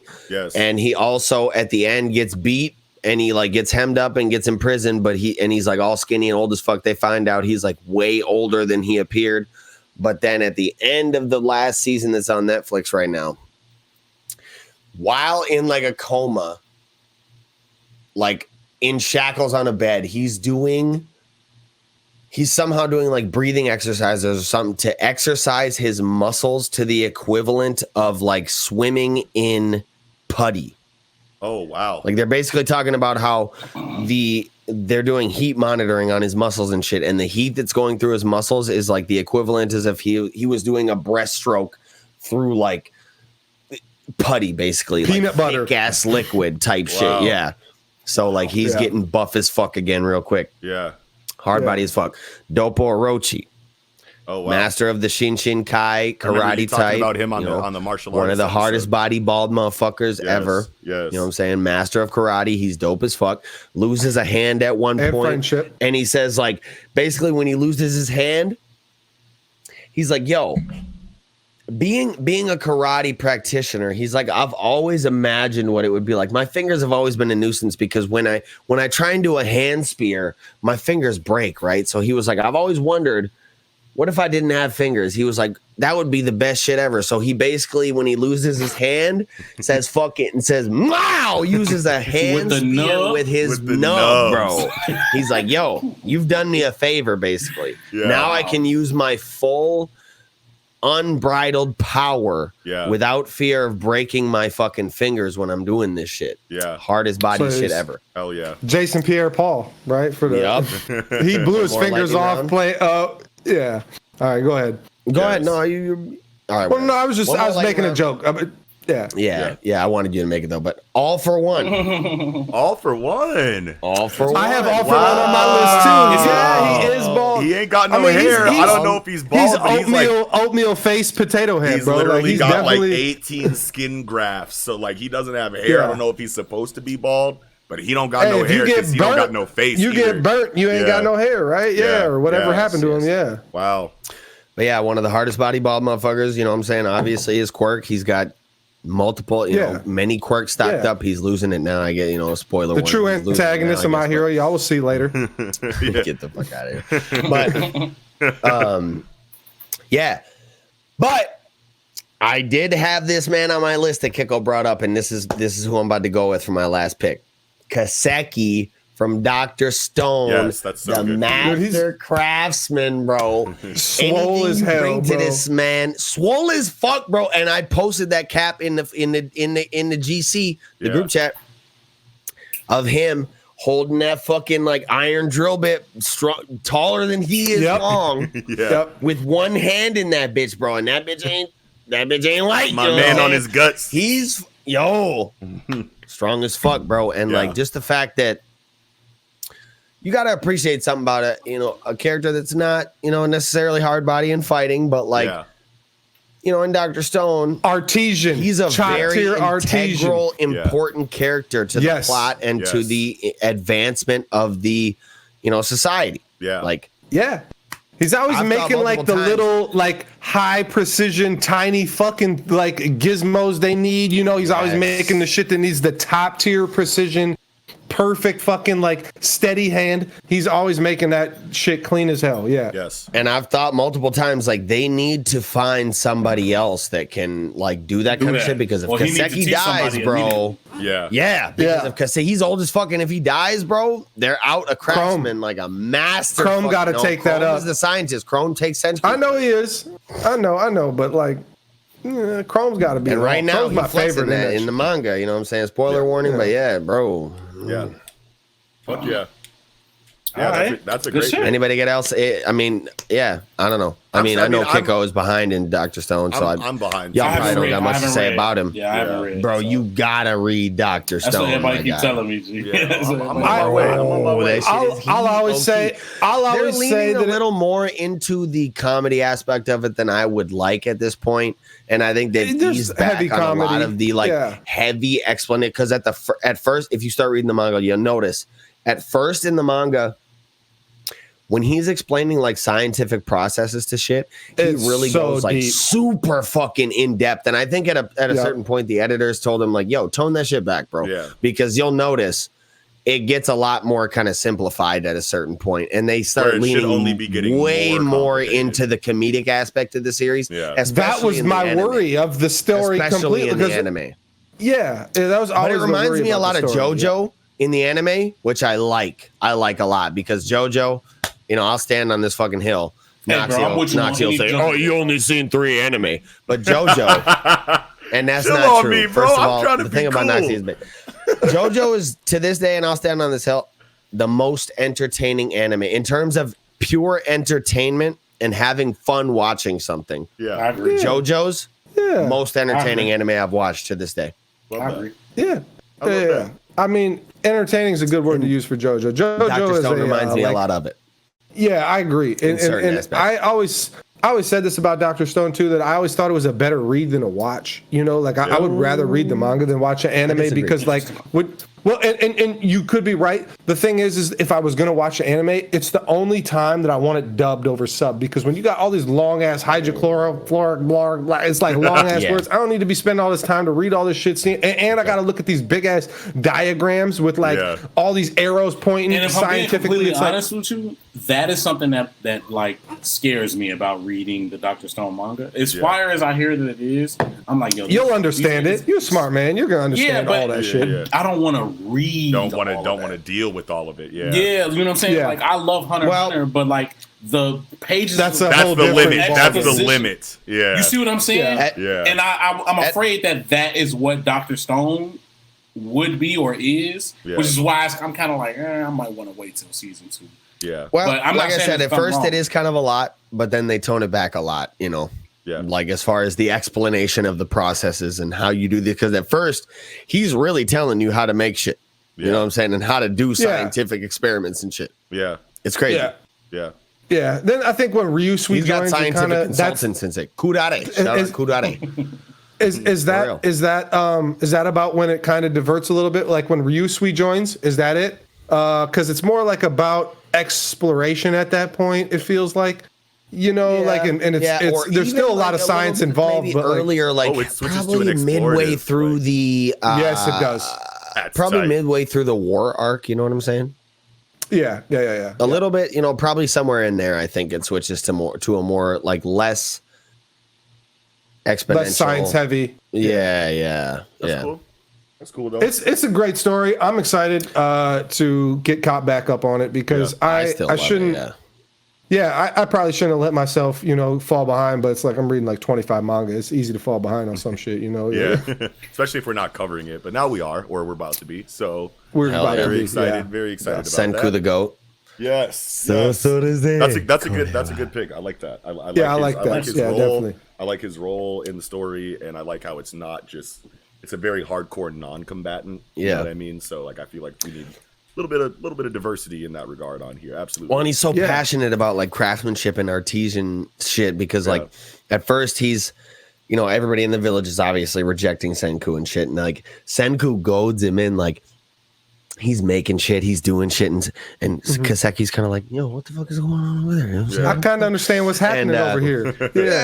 And then he's like, yo, you trying to make this? And he's like, make what? And he's like, and he's like, like gets excited as fuck about it. And he's like, I will definitely make this shit for you, dog. Because like the passion that I have for like creating shit is so great that it supersedes any tradition or law in this village. Like I'm about to make this shit for you, G. And I'm glad you're saying that to even just explain maybe to the little people that don't know, like Kaseki is actually from so the story is they're petrified for like 4,500 years or some crazy shit. And Kaseki is no, exactly. He's from the future. He's from present time. He's actually from now, but it's reverted to primitive time where they're like fucking praying to the sun and like the sun is the only thing that's going to save us. And like Kaseki's like, fuck that. I'm making inventions to make our lives better. And he's like one of the only guys. Him and Chrome are the only two guys in that village that are science based. They're trying to like advance the village when everybody's like sticking to these old hat fucking religious traditions or whatever the fuck. These primitive people, they're all basically cavemen. Yeah. And Kaseki and Chrome are not. And it's really intriguing to have like Senku win these guys over to his side by way of science. It's super. If I can just take a quick second to just like shows Chrome some love too, because Chrome's my favorite character in the story. Even though like Chrome may be the best character in Dr. Stone, because like as knowledgeable as Senku is and as passionate he is about science, Chrome may be the greatest embodiment of the concept within Dr. Stone of no matter what happens, humans will progress. Will always seek to gain knowledge. We always have this hunger to understand everything. Even if we revert back to the Stone Age, there's always going to be that one person that's curious about shit. Like, how does this work? What the fuck does this do? You know what I'm saying? Da, da, da, da, da. And at first he's like talking about me, like I'm a magic user, I'm a magician and shit. And then Senku's like, what you're doing it's just science, is bro. Science. Bro, and magic. I can show you some shit, bro. Because he's using like gunpowder to blow up. Let me tell. That is so. Dude, man, Chrome is great. This story is really, really great. Like, I can't wait to like fully dive back into it and get caught back up because it really is. It really great. But I personally think it's a better read than a watch. But I never watched I never watched anime, so it's hard for me to say. But it's just like when you get to look at a still of a giant fucking scientific diagram, you got all the time in the world to just look at the diagram and digest it. So like that's why I always feel like Dr. Stone's a better read than a watch. Yeah, because on the anime, it's like, hold on, I gotta how much time am I spent pausing? Yeah, pause. Yeah, you really gotta pause. It's like Greed Island levels. Like Greed, remember Greed Island where you had to pause the read all the cards every single. The card would come up for 0.5 seconds. Yeah, One Piece with like 7 sentences. You want me to read half a fucking second? Like, One Piece maps where they're talking about where everybody is, what they're doing and shit. You're like, hold on, bro. Let me. Come on, man. I gotta pause this shit. Give me a second out here, bro. Like, but bro. Yeah, that's good. Yeah, Kaseki. Yeah, great. Love it. Man. Sensei, what's up? Sensei, what's your last pick? Do I gotta do the rapid fire or no? Oh no! I mean, no. Just go. You can. I mean, if you got a bunch of picks that you're not gonna get to get in, that you want to lightning round off. Not a bunch, but I just got like 4. Yeah, fire them off. Go ahead, man. Go ahead. Get it in. Obviously, y'all know I got King Roche. Yes, big Roshi. King Roche, baby. King Roche. The next I had was Ikaku from Bleach. Ooh, okay. That was one I was thinking about bringing up, but I low-key didn't make it. I'm surprised Ikaku hasn't been brought up yet. But I was hyped seeing him use Bankai because remember he was against the nigga Volcanica, who wasn't supposed to even be able to use a Bankai because he wasn't a captain. Yeah, but he wasn't supposed to, but like he was hiding it. He was hiding the fact that exactly, he had which was hype as hell to me. Like, I was like, bro, this nigga ain't supposed to do this shit. What the fuck you do this shit? Yamamoto from Bleach as well. Genryusei. Yeah. Ryujinjaka. Yeah. Oh shit. Look Krillin, of course. We gotta pay homage. Put it in. And my final pick, my final pick goes to Isaac from Castlevania. Oh, I haven't seen Castlevania. Bro, how did you literally just take like all my picks right now? You literally just said everything right now, bro. Like you. Even Isaac, I thought I was a shoo-in on Isaac. Nobody was gonna pick Isaac, bro. Nobody was gonna pick Isaac. Oh my god, you just went down the list of like all of the ones he really wanted to bring up for him. My bad, G. That's so hilarious. Hey, fuck it. No, that's good. My bad. Hey, you know what? First of all, Sensei is the only one who gets to take my picks because y'all got too much hair, so you're wrong. So like, no matter what you say, you're wrong. It don't matter what you guys say. That's facts, though. Yeah. Let's go, bro. Let's go. But yeah, man, Isaac from Castlevania, bro. He's easily. Go ahead. What you was about to say? Oh, he was. Well, I was just gonna say they better put on bald caps if they want to be right tonight, right? Like, hey, go ahead, Noxie. Talk about go ahead, Noxie. Yeah. Oh. You didn't even do the intro with them. Okay. No, anyway. But yeah, Isaac, bro. He's easily the best character in all of Castlevania. Okay. I know you guys haven't seen it, but he's very good. Isaac is very good. Yeah. Isaac is a. I guess you can say he's a side character, but the story goes in a way where he becomes a main character. Yes. In a side part of the story focuses on him for a good chunk of it. Yeah, definitely. Yeah, and it really fleshes out his character a lot more, and you get a better appreciation for him as a character. Yeah. I fuck with the like his the way he what did you say about me earlier, Kiko? The way he commands, like his commanding presence. Oh yeah, he commands his presence. Yeah, definitely. Yeah, because bro, like, especially with he is a human who's running with all of fucking all these vampires and shit demons, demons and he is just as much of a prominent figure within all of these, other than whatever I forget the chick that like he was like she was running shit. I forget what her name was, but like she was very scary. But other than that, like everybody else, it was almost like you had like your little squad of your like commanders or whatever, and him being one of them, being one of the Forge Masters. That's what he was, right? Like he created like devil fucking gear for like the vampires to use, the Forge Master and shit. Like he was a super fucking tight character. Just and that he was like abused by his former Forge Masters so much that like he grows this huge hatred against humans, and all humans are scum, including himself. Including himself. Yeah, he'll even say it's like I don't deserve any of this. Basically, he's like you could kill me right now, and I would deserve himself. It. He would like beat himself, like ritualistically as like I don't even want to say a coping mechanism, but just something that he did to just like I guess maintain his sanity. Because he consistently feels as though like I don't like Kiko was saying, I don't deserve to be here. I should be dying, and to like bring himself back, like he smacks himself with like this leather whip with like spikes on it. He like beats himself. What do they call that? Yep. Yeah. Just like in the whack himself. Like in the Da Vinci Code and shit. Like the dude who's beating himself on the cattails, the leather cattails. Oh, is that what it's called? Yeah. So he smacks himself on the back. Cat of nine tails. Until he gets back to him, and then he kind of goes about his way. Like he's an extremely interesting character. He's also black, so shout out, what I'm saying, to black people. You already know what it is. Hold on. You know what I'm saying? Let's get it. Very strong character. Definitely. You feel me? I can't breathe, man. Black Lives Matter. Facts. Shout out. So yeah, man. Isaac, bro. Castlevania, that shit dope. Love that. Love that. I might have to actually peep Castlevania finally. It's a really good watch, bro. I know, it's a really good watch. I know, and everyone tells me it's so hard. And Isaac's not in the first season. In the first season, only like 5 or 6 episodes, but I swear to God, the first season of that's as good as anything I ever seen in my life. Second season is great. Second season is great. It's that it's a little longer. It's more exposition heavy. Right? Yeah, it's Netflix original. And the second season is exposition heavy, so sometimes it feels slow, and that's why people kind of give the second season maybe a little too much flack.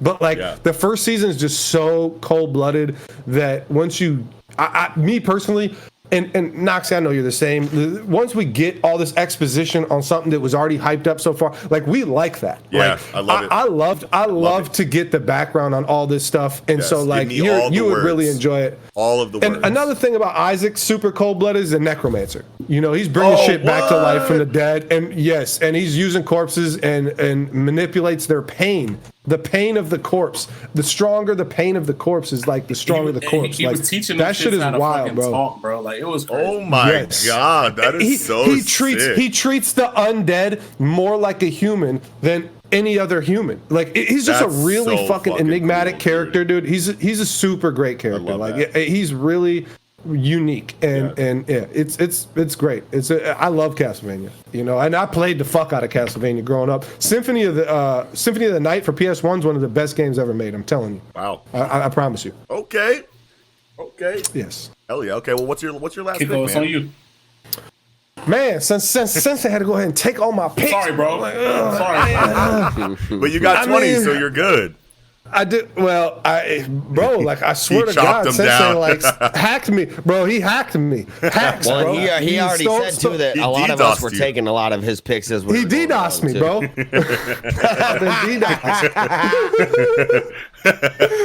we actually use that? Hey, it's just funny. I think we should tell the story, bro. No, I feel like we should just tell it a little bit because we don't really say it. We use that term a lot. Noxie had no idea what DDoSing was, and he just thought it was regular hacking. I thought it was just regular hacking.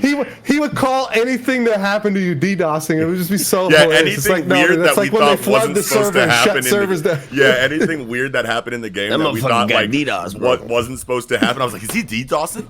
Is he DDoSing us right now? DDoSing? It was hilarious. All right. One big one I still have for my picks that I can run with. I mean, I don't really know which one of these two I want to do because they're both from the same series, but I think I'm going to go with Sagat from Street Fighter. Wow. What? Sensei's reaction was so amazing on that. Bro. Well, and I had Dalsim too. Right? Like Dalsim and Sagat, bro. Like Dalsim. Street Fighter has Yoga Fire. Yoga Flame. Yoga Inferno.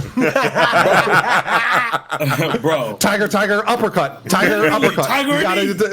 Tiger knee. Hey.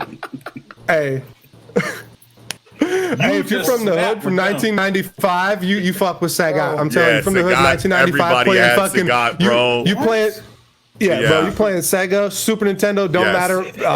Street Fighter, Super Street Fighter, bro. You tiger uppercutting all day. Yes. Well, Sagat's got the Muay Thai, bro. The Muay Thai is the tightest fucking fighting style. Like, it's my favorite fighting style, personally. You know, and I love me some Anbak. Capoeira is Eddie some Gordo. Beautiful shit to watch, bro. Yeah. It's beautiful. Tekken, bro. Yeah. You know, I fucks with me some Muay Thai. You know, I want to see an Anderson Silva flying knee right to the chin. Clean one shot done. Tiger knee. Yes, Leono the Dragon. Tiger knee, bro. Ass, bro. Yeah, dude. That's what I'm saying. Like, and Sagat, like, in the movie and even in it's like a 95, 96 anime, like the first anime that they had for it. Yeah. And in the like manga, the opening too. Yeah, for sure. Well, I mean, because he's like Bison's right-hand man. He's basically the second strongest antagonist, right? Like, he's the number 2 antagonist after Bison. So, he's the Starscream, definitely. Sure. And I remember just like Street Fighter the movie on HBO. I remember my dad had a cheater box. The first one, very first one. My dad had the cheater box. We were stealing pay-per-view back in the day, stealing HBO, stealing all that shit, in the 90s. And this is literally one of the first anime I ever saw. It was a Street Fighter movie. And I remember there was Power Level. They were reading fucking Ryu's Power Level as he's trying to, power up his Hadouken against Sagat. It's him and Sagat fighting in the fucking in the tall grass. Yeah. And he hits him with the Shoryuken, and that gives him that big ass scar on his chest. As a Shoryuken, he dodged it, but it cut his whole chest, Yeah. I just remember being so hyped, this is the game I play. They make cold-blooded fucking cartoon. That was just before Dragon Ball to me. Right? Yeah. This was before Naruto, one of the biggest things. Way the fuck before. Naruto ain't even a glimmer and fucking. That's Naruto Ninja Storm is 4 generations away from what we're talking about right now. Yeah. Naruto the manga is fucking 10 years removed. It's long before Street Fighter, man. It's just it always stuck with me too, because it's this. I played sports, but I played competitive fighting games. It's I felt like I was always part of this competitive community where these games that 1v1s in particular resonated huge with me. And when I got that in an anime, I was so fucking just starstruck. It was better than meeting my favorite celebrity when I finally realized that this shit exists and this is out here, and I was watching it and I was just oh my God, and Sagat's super cold blood. He's got the scar on the eye, big fucking 6'7" fucking tall ass Muay Thai with the giant knees and elbows coming. Boom. Bro. Swole as fuck, got all taped up, bro. The fucking character's design is one of the most honestly, if you see that dude IRL, run for your fucking life, because he's gonna knee your fucking head off, bro. Clean down the block, bro. Just a mountain of a man. Yeah. So. Hell yeah. Yeah. It was always one of my favorite. Hell that's great. That's amazing. So what? It's me. Yes, sir. It's you. All right. Look. I didn't prepare. Look. No. I saved this, bro. Okay. So I don't know. I know that Eagle doesn't fuck with Kengan Ashura. I know that. Hold on. I know that Kiko dabbled. I know that. Kiko I should read it. I should read it. Because I'm not one of the motherfuckers like you that picks a side. You know what I'm saying? I'll read both. Hey, all I'm saying is that Tokito Ome ain't getting pissed on is all I'm gonna say. But look, all right, since you had to bring it up, I mean, my MC could never. You know what I'm saying? But look, all right. but so Kengan Ashura is incredible. I've been reading it on Twitch for a while now. I'm on volume 13, so I'm not too far. But for this best Baldies episode, pretty far. That's pretty far. But I think there's 25 volumes in the first part, and then it goes into Kengan Omega, which is ongoing right now. But I'm with the shits, bro, and I'm gonna tell you right now, there is a motherfucker inside of this story that is so drastic, fam. His name is M.A.N.G.A, and he's an African assassin. My God, now bro. Look, bro, he's the scariest fucking guy ever, bro. Fam, you will. Now that y'all are saying this, I'm surprised you've heard of him. Anybody from the Breaker? Because I'm sure there's some bald dudes in the Breaker, right? There's not too many bald characters in the Breaker, wrong. but there's Dokkan Wrong. I know. You're that's my tweaking. Bad. That's my You're bad. tweaking. I'll take fault for that. But I was trying to be anime only. All right, I'm trying to be anime only. That's fine. You're right. Hold on, bro. You're right. No. You're right, and it's fine. But M.A.N.G.A is cold-blooded, and after I'm done explaining this character, Sensei, you are going to go read this manga, fam. Okay. All right, now look. He's an African mercenary assassin, and he has so many bodies, fam. And he's a master of silent killing. He's a master of subterfuge. He's always got a harem on him. He's a big black, dark, super alloy, dark shine looking dude, but he's got tribal tattoos all over his shit, fam. Yep. All up to his head, all over his face, all over his neck. He got Sasuke curse technique, curse mark all over him. This motherfucker is swelt, G, and he's always got hoes, bro. And when you're introduced to his character, it's during a tournament, and he's just on a bed lamped up with 16 bitches and fucking and that's how you're introduced to his character. Then he goes into his fight. Then he goes into his first fight after he's been hyped up since the beginning of this tournament arc. Every time you see him, he's doing some holy shit, what is that motherfucker about type shit. So when you finally get to his fight and you get his backstory, they show an assassination hit that he's been called for as a mercenary. And it's all of these like pirates on this like ship, and they have like these motivations that are like kind of fleshed out. You're kind of agreeing with these pirates on like what they're doing and why they're raiding this ship, and you're like, oh, okay, Somali pirates, yeah, I agree Somali with that, pirates, you know? yeah, and you're like, okay, so he must be rolling like with these dudes if I care about these characters so much. Nope.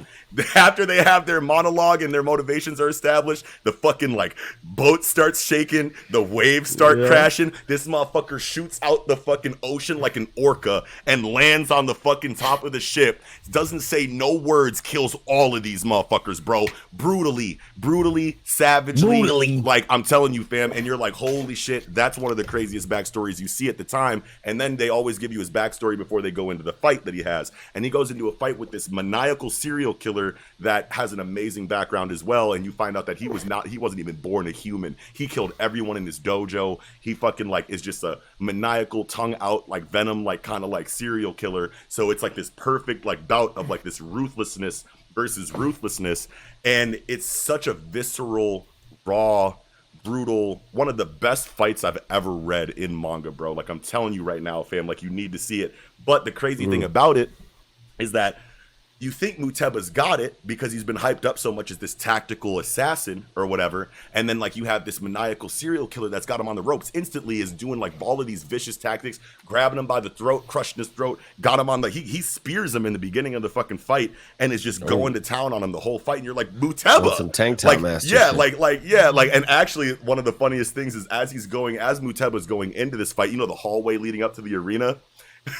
The hallway leading up to the arena, as he's like walking out stretching, you can see him like super tiny at the door going out of the arena at the end of the hallway, and then it pans down the hallway and it's just like 6 or 7 girls like naked on the fucking like ground, because he like, I don't even know like what he did to him, but like he just maybe walked past him and like triggered some kind of like sexual like pleasure of some kind, because that's just like his aura. Conqueror's orgasm. Yeah, like it's literally just like 7 girls like shaking and like sweating like in his wake as he walks out to the arena. Yeah, it's wild. It's wild. His character is so wild. It's one of the most wildest characters in fiction. It's one so of the most crazy. wildest characters in fiction. Yes. Waterfalls running down. So he's fighting Meguro, and Meguro's like got the advantage the entire time, like really like hurting him like in really like obviously what seems like fatal ways, but he's still trying to box him the whole time while he's in this disadvantageous position because he's got him mounted, and he's just doof going crazy at him trying to kill him. And then it gets to this point where the dude Meguro that's on top of him gouges his eyes out, right? Like literally gouges this dude Muteba Gazinga's like eyes out, and you're like, no, Muteba's gonna lose after he was hyped up so much. But then something happens, and he gets out of the mount, and his eyes are like gone, and they're just like holes in his face, and he's like, there's blood running down everywhere. But then like Meguro goes to like, he's like, this will be easy now that he's blind, and he fucking goes to like attack him, and he's like dodging all of his shit. He's like, how can you on some Fujitora yeah, shit, you're like, bro. wait a minute, how like are you like doing this? Like, I gouge your eyes out and you get exposition. What Meguro didn't know was that Muteba Gazinga has always been blind.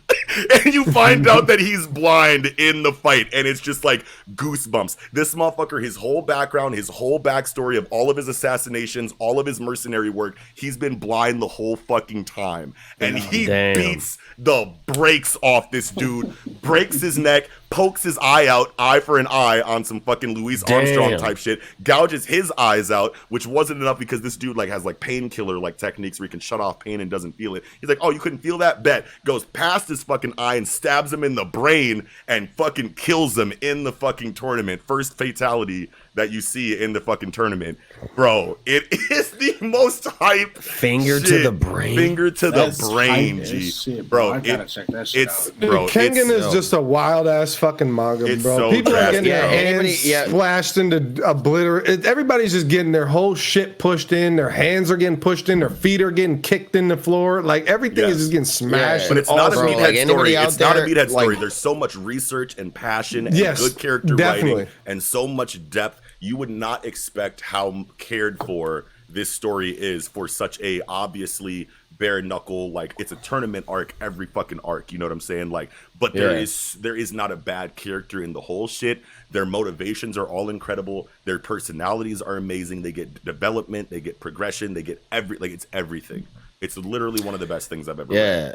read. Anybody out there like Kengan and Baki, both worth a read or a watch. Me personally, Baki I think has become one of those anime for me that I'm just gonna wait for the seasons to come out. I don't need to read the manga. Yeah. Right. Yeah. Anime is fucking tight. Yeah. But Yep.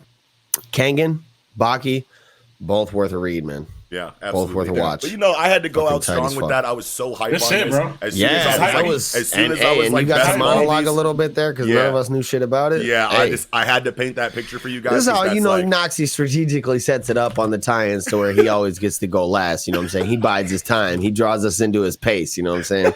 Well, I like to let my people, get in their bag. You know what I'm saying? Because it's like if I'm gonna host, you know what I'm saying. I don't want to be like, all right, now me. You know what I'm saying? But I like to be the anchor in that regard because I'm going into that outro anyway. yes. So I knew about M.A.N.G.A. yeah, okay. So you did get that far. So you did get that far. Okay. Yes. You ain't know yes. shit about yes. M.A.N.G.A. All right. Anyway, no. Kiko was You don't reading know it. shit about Top Knots, bro. Yeah, top knot, buddy. Top knot buddy, right here. Yeah, well, hey. You ain't got no Bato More jutsu, like- so you actually, better more take like- that top knot off. I'll cut More your top like- knot off your head. more like Arthur from Fire Force. You do look like you know what I'm Arthur saying? from Fire Force a little bit. No cap. Calm down, Onion onion head head. in this bitch. You should cosplay Young that. Onion down. head. I was thinking about that. I was gonna look up on Wish like the He ain't the gonna fire dye his hair jackets or blonde. something. He ain't gonna dye his hair. I blonde, don't dye my shit blind, bro. You already know what's going on with the Draken cosplay. You know what I'm saying? Once my shit get long enough, I'm finna shave the sides off, get the dragon tattoo, and I'm finna get the Toman gang going. You know I would what I'm love saying? to see that. I would love to see that. Okay, but yeah, that's my last pick. That's because it. Zinga That's it. Had to represent. Fuck You yeah. already know what it is. One more time for the one time. You know what I'm saying? So Hey. had to get the Hell yeah. representation in there. Fuck yeah. So that was an incredible conversation. Thank you all so much for watching. If you did, Sensei Le Glove, thank you so much for joining us again. It's always a pleasure to have Thank you you, here, bro. thank you. Come on, Yes. man. You know what it is. You know what time. Hey, it we is. love We're having always- you on the show, We're man. always ready. We're always Of course, ready to bro. get you back. G. Y'all my brothers, man. Yes, Y'all my brothers. absolutely. Love me some absolutely. Sensei, for sure. Yes, absolutely. But that is going to do it for this episode of Tangential Tie-Ins.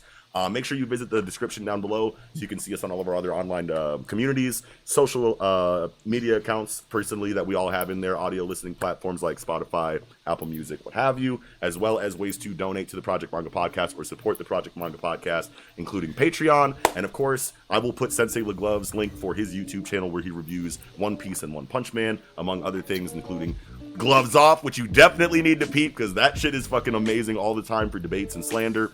So lots of good content all around, absolutely. But that is going to do it for tonight. We are going to sign off. I am Noxie.